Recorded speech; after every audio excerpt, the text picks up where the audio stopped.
Good evening, viewers, and welcome again to Time with Your Banker and Financial Advisor, sponsored by Dole Yogurt, Securities and Exchange Commission, and Paradise Water. Dole Yogurt. For a great start of your day, trust Dole Yogurt. Dole Yogurt is delicious, creamy, and thick, and is your best choice of refreshment any day during your busy schedules and relaxing moments. It comes in fruit cocktail, strawberry, vanilla, and natural flavors. Dole Yogurt is very nutritious. It strengthens your teeth and helps lower your cholesterol levels. Your choices fruit yogurt also aids in weight management, fights anemia, vaginal infections, and cancer. It is high in protein, boosts metabolism, improves hair and skin care, reduces the risk of heart disease and osteoporosis. A cup of Dole Yogurt a day gives 49% of daily calcium, and the minerals are essential for several biological processes such as regulating blood pressure, metabolism, and bone health. Dole Yogurt, you need more and more and more, and it's very refreshing. I've been taking it and I have realized that I've started losing weight. So you can also join us enjoy Dole Yogurt. This evening we have again with us Mr. Sean Katai from the Securities and Exchange Commission. We want to continue from where we left off last week. Don't go away as we take a short break.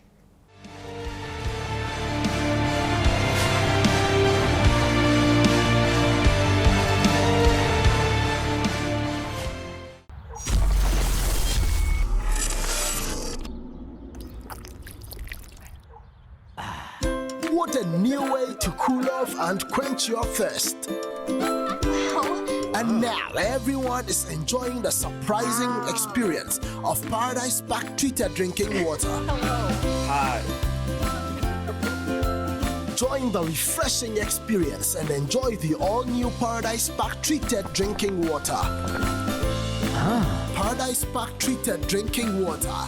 Drink pure, live more. This advertisement has been vetted and approved by the FDA. Again. I want a mix. Again. I want Again. Be in good shape the whole day. Again. We always want more and more. Again. Dole, tam savannah. Again. Isusu. I want to give.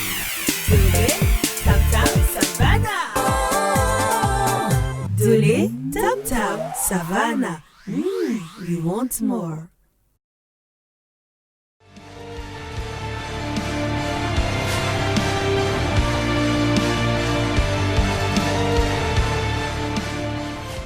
Welcome back from the break, and thanks for watching Time with Your Banker and Financial Advisor. Last week, we discussed at length Ponzi schemes and how it started with one Charles Ponzi, and according to Mr. Sean Katai, way before Charles Ponzi, there was another lady, Sarah, who was jailed 2 years for operating the pyramid scheme. We looked at how it started. We saw that the Ponzi scheme is a scheme that gives constant interest rate.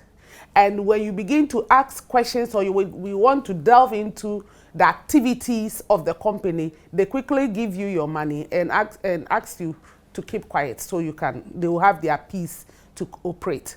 This week we want to continue from where we left off. We are educating the public because this is a new year. So we'll be wise as to where we will put our investment. Mr. Sean Katai, yeah, welcome again. Thank you thanks for having honoring me. Our invitation. Right.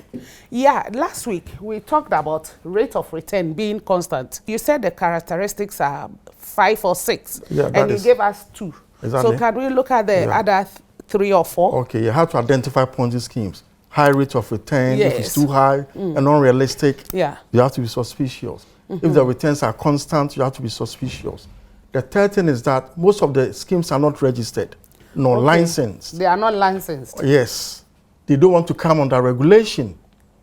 You know, if a regulator wants to go in to ask questions, they will tell the regulator, please stay away we don't fall within your regulatory space. That is what they do. They hide away. And majority of them also operate. Some of them try to operate far away from the regulator. Some in Ghana, we have seen many operating outside Accra. Okay, they go to so at the blind side of the regulator. Of the regulator.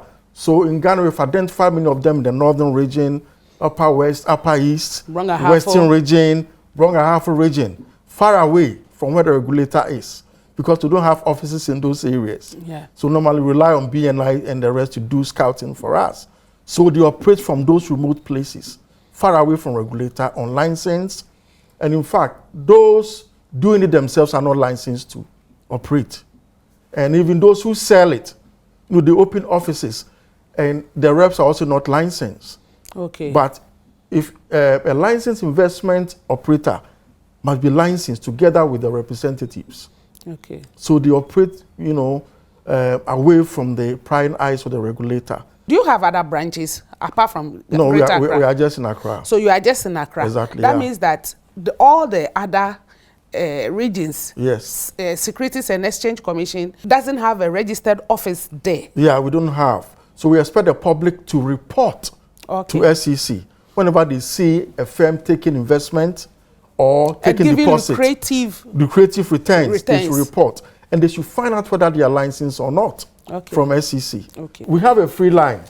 A toll-free line is 0800 165. 0800 165. That is our toll-free line.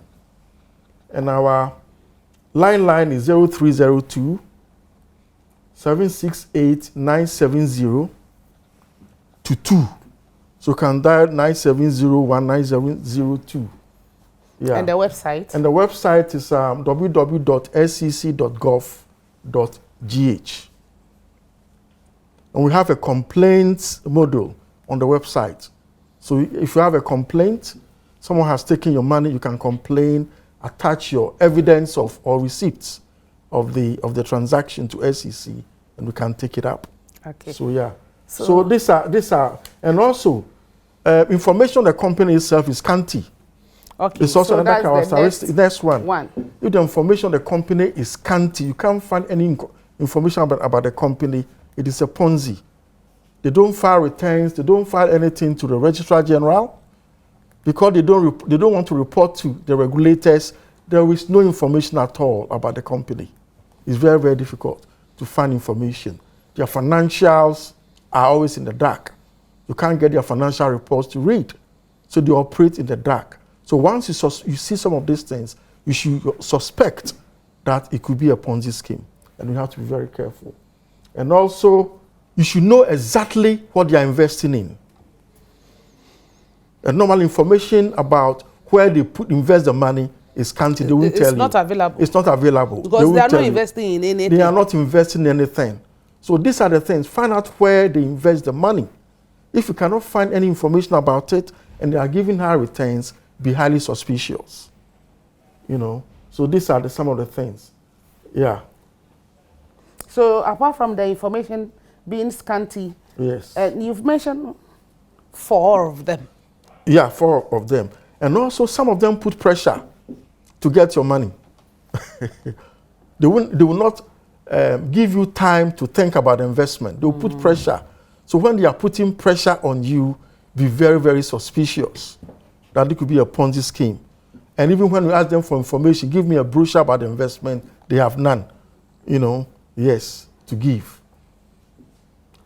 And another indicator is when you see many people, the crowd, you see the crowd going to one place, be suspicious.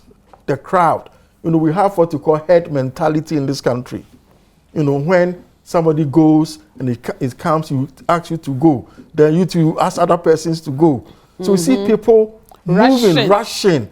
People even taking loans from the bank to go and invest there. That's what I heard. Yes. Somewhere in Sawam, I think one of the schemes came there. That's right. And people started withdrawing from the banks to go and invest there. Exactly.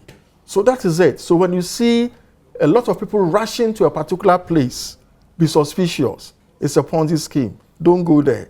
That is it. So these are the pointers. So you have to be very, very watchful. It's very, very important.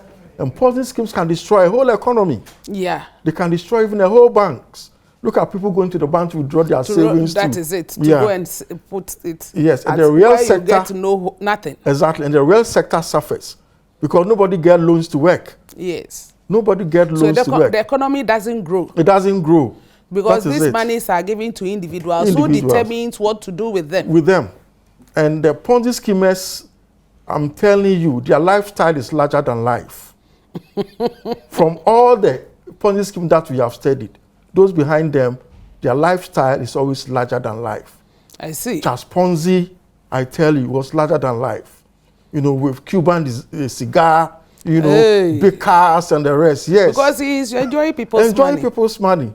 And some of them are good people. They give to charity a lot. They give to charities. They sponsor a whole lot of things. You know. So that you think they are genuine. Doing good business. Doing good business. There was one Ponzi schemer called Pearson. His job was to help musicians. He was giving them money to record music and make money. That is how they work. So we see them as good people. They are helping the poor. That's what they keep saying. But I tell you, they are fleecing the poor. In Ghana, what Ponzi schemes? I know that somewhere early 90s, yes, there was, or late 80s, there was R5, yes, there was Piram, and then now we have DKM. Then DKM. That's right. Now, well, I don't know. Now Men's Gold. Well, with all its trouble. All its troubles. That is it. And people are bombarding me with questions. I see. And SEC too, because the case was in court, they didn't want to talk about it. Exactly. But now that judgment is being given, they've been thrown out of court. Can you say something about the Men's Gold issue? Sure. So Ghanaians would, because the impression given out there is that this man is doing good business. Then SEC out of nowhere comes to stop his business. So the impression is that you have collapsed the man's business, making it impossible for him to meet his obligation. What is your take on it? Well, I think the public ought to be well educated about the financial industry. You know, there is nowhere in the world where firms in the financial industry are not licensed to operate. Every firm, once you work in because it is a highly regulated environment. There is nowhere that anyone taking people's money for investment or as deposits or for any purpose should not come under regulation. It's very, very important. It's a global thing. So we approach Men's Gold, even the Bank of Ghana SEC, as far back as 2014. Bank of Ghana went there to look at the activities and asked them to come for license to operate. You know, in a very polite manner. They called their bluff. 2014, 2015, 2016, Bank of Ghana has been there. You know, our market is divided into sections, the financial sector, 4 sections, as I said here the other time. The banking sector, those who take deposits are regulated by the central bank, and investments, the pensions and SEC. We deal with investment. Yes. So when Bank of Ghana moved in, we had to sit back and watch Bank of Ghana to deal with Men's Gold. Because they were taking deposits. Because they started as a microfinance. That is what we hear. Yeah, as a microfinance. Yes. Somebody sent me something. I don't want to read it because I don't want to get myself too much involved in this kind of things. But they started as a microfinance. Exactly. And when Bank of Ghana came in, they quickly changed their name to something else. Men's Bank. Men's Bank. And all that. Then, that's so right. they kept, but all this time, the regulators, you were there, and he was changing names. Nothing was done, yet he was collecting deposits. That's right. You see, Ghana is a country of laws. AMA cannot go and shut down a shop just because there is cocaine. It means they have to go for court order before they can call the police to move in to close. And before we move in, we need to have certain things right. But we were working on them and even issuing public notices, warnings to the public that this entity It's not licensed. So please be careful. It is not easy to just go and say, close shop. We also issue the similar warnings, you know. And over the years, we've been writing to, or even in fact, we've met them a couple of times, asking for basic information about the operations. They were not willing to give. And as I said, that Ponzi schemes, normally they don't want to be regulated. Yeah. Ponzi schemes always want to run away from regulation. That is one of their modus operandi, you know. And looking at it, we decided to move in, you know, but we had to go through a lot of court processes. It takes time. So we wanted to deal with them, you know, in a more civil manner. So we had to come together with, we have to go to Minerals Commission because they are primary regulator. They have a license to buy and sell gold. That is fine. But, you know, as a regulator, when you see your regulatee, you see your license for other purposes, you need to step in. And let me tell you that Minerals Commission were not bothered because according to them, so far they have their license. If we think that they have trade into our sphere, we should rather. But were they licensed by the Minerals Commission? Minerals Commission had given them license to buy and export gold. Okay. We saw the license because we held several meetings with Minerals Commission. That is it. But we were not happy or comfortable with the investment side of the business, which should come under our ambit. So we went there to look for basic information, because before we move in or close, we have to ascertain whether it is a Ponzi scheme or not. You need information to establish your facts. And Ghana is a country of laws. If you go and close, you can send it to court. And that was what they did? That's exactly what they did. So we were very cautious, legally speaking. We even spoke to the IGP and the rest. The IGP was ready, everyone was ready, you know, and we had to hold several meetings with other regulators to see what best we can do, you know, yes. And then we gave them a letter that please stop taking fresh investment. So does it mean that they were taking the monies and were not buying the gold, or they were not? I don't get it. Because they have been given license by the PMC, that's right. Minerals Commission. That's right. To go ahead and buy gold and sell gold. That's right. Sell gold. Were they not doing that? They were doing that. But at the same time, they were doing investments on the side, collecting people's money with the aim of investing in gold. According to them, they were investing the money in gold. They were buying the gold. They were taking people's money to go and buy the gold. To go and buy the gold. Their license was to have their own money to buy gold. And export. So they don't have business in taking monies from people, from the public. Exactly. And knowing SEC, that's right, when anything relates to public, that's right, you come to SEC. It comes to SEC. So far as they started taking money from the public, that's right, with the intention of investing it into commodity, which is regulated by SEC, then that means that your eye must go there. Exactly. Okay. So when they're for basic information, please come, even let us help you streamline your business. In fact, that was my position, that let's help him streamline his business if it's actually proper investment in gold. So that you can get a clean sheet to work on. We'll take a short break. The world. Viewers, we'll take a short break. This program is sponsored by Securities and Exchange Commission, Dole Yogurt, and Paradise Water. It's been very educative. We are still on men's gold issue.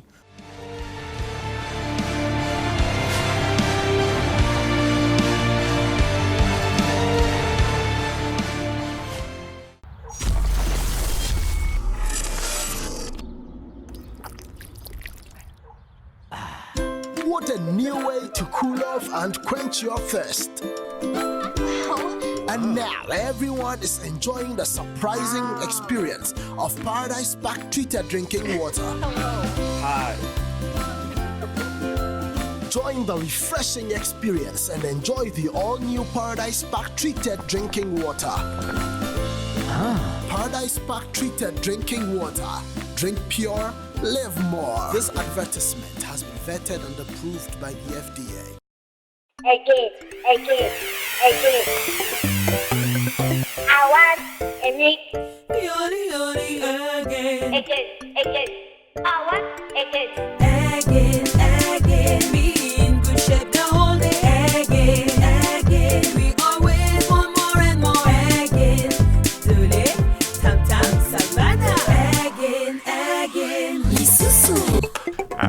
I want to give.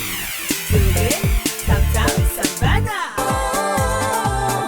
Dole Tam Tam Savannah. We want more.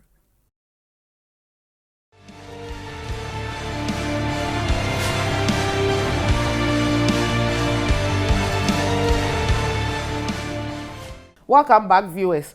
Mr. Shonkatai, we haven't done good justice to men's gold, but our time is up.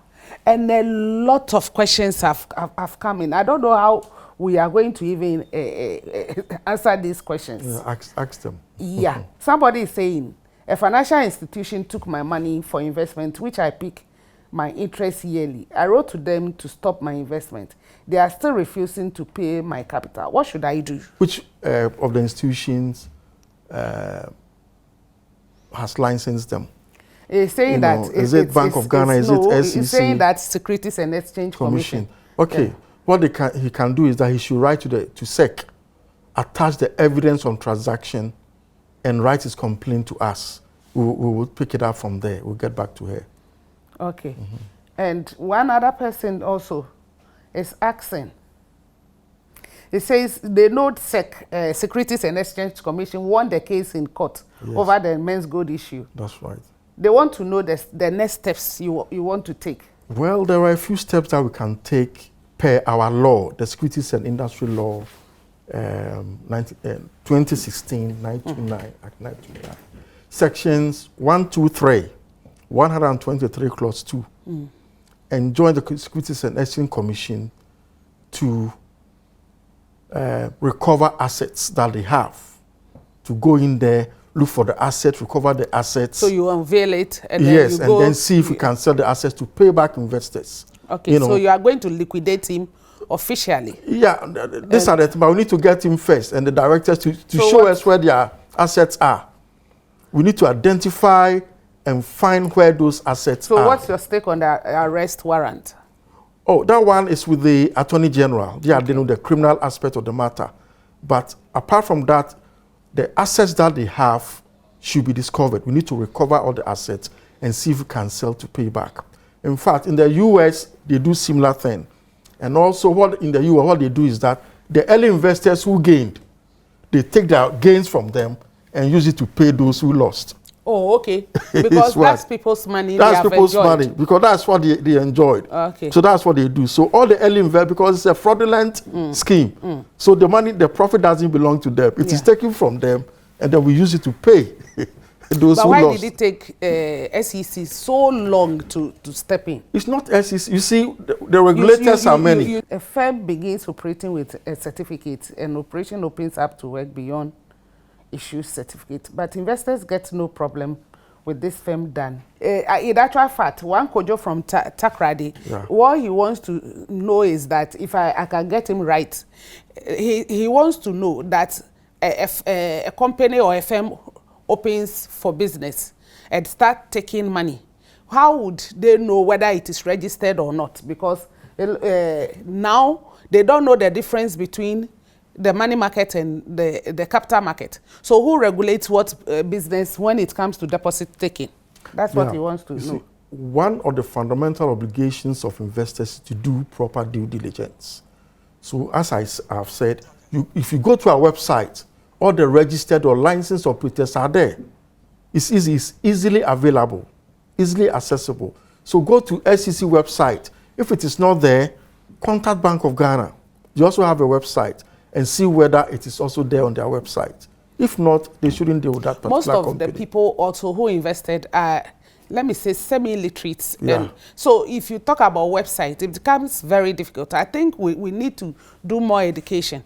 We need to educate the public more, because if not, people's money will still go down the drain. I agree with you. I agree with you. But they can contact somebody. They shouldn't just walk and invest. So see somebody who knows about investment. Seek that person's advice, and the person can lead you to our website. Yeah, thank you very much for coming. You're welcome. We are most grateful. Yeah, you're welcome. This is where we'll end today's episode on Time with Your Banker and Financial Advisor, sponsored by Securities and Exchange Commission, Dole Yogurt, and Paradise Water. My advice to the public is that if you want to make an investment, talk to somebody who has a knowledge in that area. Most people have monies they have worked hard to earn, and they really want to put it somewhere. But before you take that step, at least speak to somebody in your family who has an idea. If that person hasn't got an idea, let him also talk to somebody before you begin to do your investment. And you can get your grievances addressed to the Securities and Exchange Commission on www.sec.gov.gh, www.sec.gov.gh, and they have their landline 0302-7689-7022, 0302-7689-70, or 0302-7689-71 or 72. You can. They have a toll-free line 0800-10065, 0800-10065. Please do well to channel your grievances to Securities and Exchange Commission, and let's see how best they can address these issues. Because if you have a problem and you don't bring it out, nobody will be there to help you. Thanks for watching Time with Your Banker and Financial Advisor, sponsored by the Securities and Exchange Commission, Dole Yogurt, and Paradise Water. See you again next week.